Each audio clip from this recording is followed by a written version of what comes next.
नमस्कार, अमरजाल.com देख रहे हैं आप। आपके साथ मैं हूं सुमित चौधरी।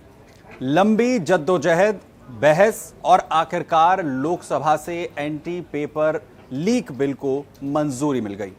अब परीक्षा में पेपर लीक कराने वाले, नकल माफिया और परीक्षा व्यवस्था से खिलवाड़ करने वालों के खिलाफ पहले से कहीं ज्यादा सख्त कार्रवाई का रास्ता खुलता हुआ दिख रहा है। करीब 10 घंटे तक इस पर लोकसभा में चर्चा चली। विपक्ष के हंगामे और वॉकआउट के बीच सरकार ने public examinations prevention of unfair means संशोधन विधेयक 2026 को ध्वनि मत से लोकसभा से पारित करा लिया। हालांकि अभी कानून नहीं बना है, इसके लिए राज्यसभा की मंजूरी और उसके बाद राष्ट्रपति की स्वीकृति मिलना अभी बाकी है। दरअसल हाल ही में जिस तरीके से नीट पेपर के मामले को लेकर जो लीक हुआ था एग्जाम, उसमें सीजेपी ने राजधानी दिल्ली में जंतर मंतर पर बड़ा प्रदर्शन किया था।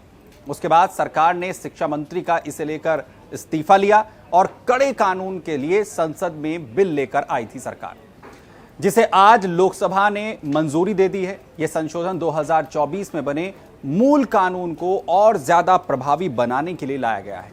दरअसल पिछले कुछ सालों में नीट भर्ती या फिर अलग अलग भर्ती परीक्षाओं की बात करें या कई अन्य कॉम्पिटिटिव एग्जाम्स की बात करें, इसमें पेपर लीक के मामलों ने लाखों छात्रों का जो भविष्य है वो प्रभावित किया था।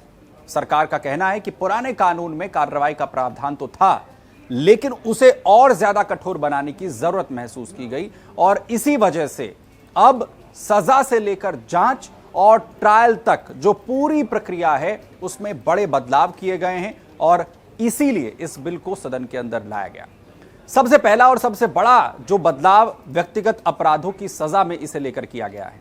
पहले अगर कोई व्यक्ति पेपर लीक कराने या फिर क्वेश्चन पेपर हासिल करने, नकल कराने या किसी भी तरीके के अनुचित साधनों का इस्तेमाल यहां पर करते हुए पकड़ा जाता था तो उसे 3 से 5 साल तक की जेल और ज्यादा से ज्यादा उस पर 10 लाख रुपए तक का जुर्माना हो सकता था। लेकिन अब इस संशोधन के बाद यह सजा बढ़ाकर 5 से 10 साल तक करा दी गई है। वहीं जो जुर्माना है वो भी 10 लाख रुपए से बढ़ाकर 50 लाख रुपए तक किया गया है। यानी अब अकेले पेपर लीक करने वाला भी पहले से कहीं ज्यादा कठोर सजा का उसे सामना करना पड़ेगा।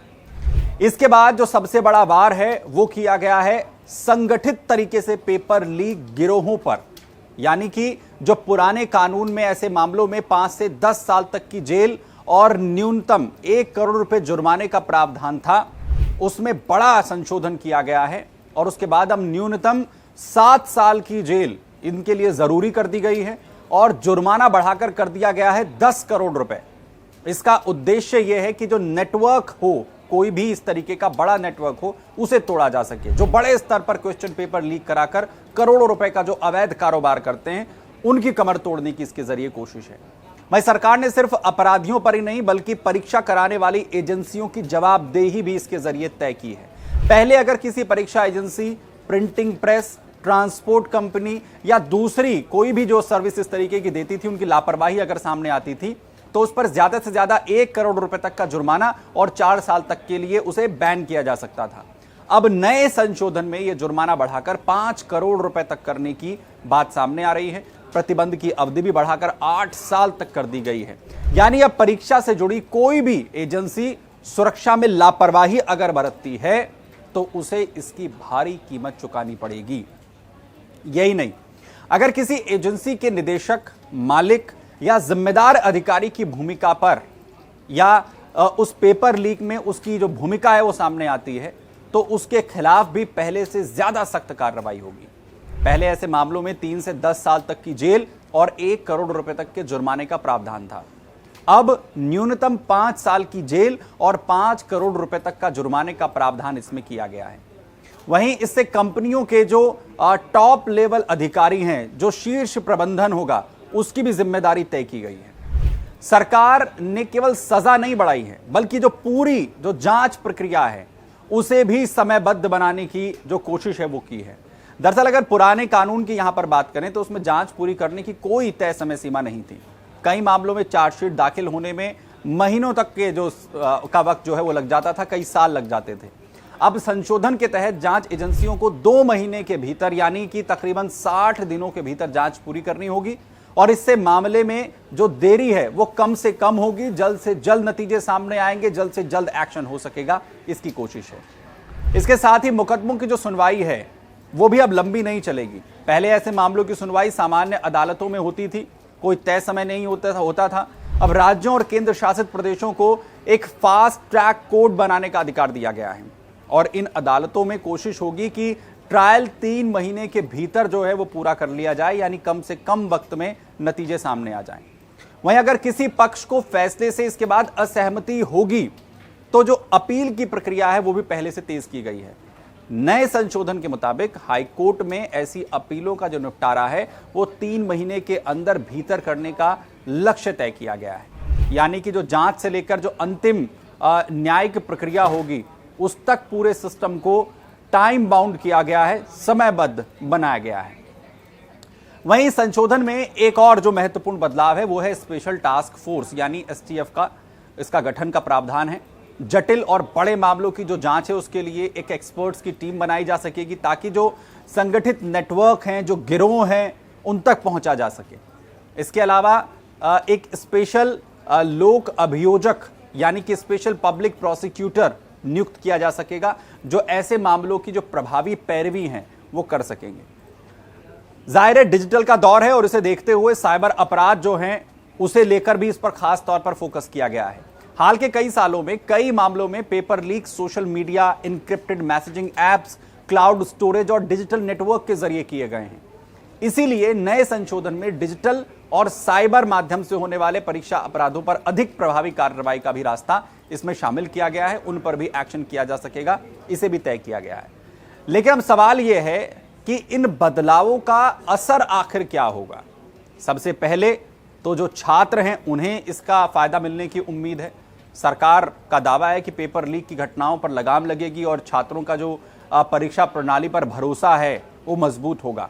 मेहनत करने वाले छात्रों को ये विश्वास होगा कि उनकी जो सफलता है वो किसी माफिया या पैसे के दम पर नहीं छीनी जा सकेगी, उन्हें न्याय मिलेगा। दूसरा असर, परीक्षा आयोजित करने वाली जो एजेंसियां हैं उस पर इसका असर होगा। उन्हें सुरक्षा व्यवस्था, क्वेश्चन पेपर की जो सीक्रेसी है, जो गोपनीयता है, उसकी प्रिंटिंग, ट्रांसपोर्ट, डिजिटल सिस्टम को लेकर पहले से कहीं ज्यादा उन्हें सतर्क रहना होगा क्योंकि उनकी अकाउंटेबिलिटी तय की गई है। किसी भी लापरवाही की कीमत करोड़ों रुपए के जुर्माने पर और कई साल के प्रतिबंध के रूप में उन्हें चुकानी पड़ सकती है, इसीलिए उन्हें एहतियात ज्यादा बरतनी होगी। तीसरा असर सीधा पेपर लीक माफिया पर पड़ेगा। पहले जहां कई मामलों में जांच लंबी चलती थी, मुकदमे कई साल तक अदालतों में लंबित रहते थे, लेकिन अब टाइम बाउंड जांच, समयबद्ध तरीके से जांच, फास्ट ट्रैक ट्रायल और भारी जुर्माने की वजह से ऐसे नेटवर्क पर दबाव बढ़ाया जा सकेगा, उस पर एक्शन जल्द हो सकेगा। हालांकि अभी यह कानून पूरी तरीके से लागू नहीं हुआ है, लोकसभा से ही सिर्फ अभी पारित हुआ है और उसके बाद यह विधेयक राज्यसभा में अब जाएगा, वहां इस पर चर्चा होगी, उसके बाद वहां पर मतदान कराया जाएगा और अगर राज्यसभा से इसे बिना किसी बदलाव के सरकार पारित करवा लेती है तो बिल सीधे इसके बाद भेज दिया जाएगा राष्ट्रपति के पास। और इसमें भी एक प्रोविजन यह है कि अगर राज्यसभा में इसमें कोई संशोधन होता है तो इसे संशोधित बिल को दोबारा लोकसभा के पास भेजा जाएगा और लोकसभा अगर उन संशोधनों को मंजूर कर लेती है उसके बाद यह बिल जो है वो पारित माना जाएगा।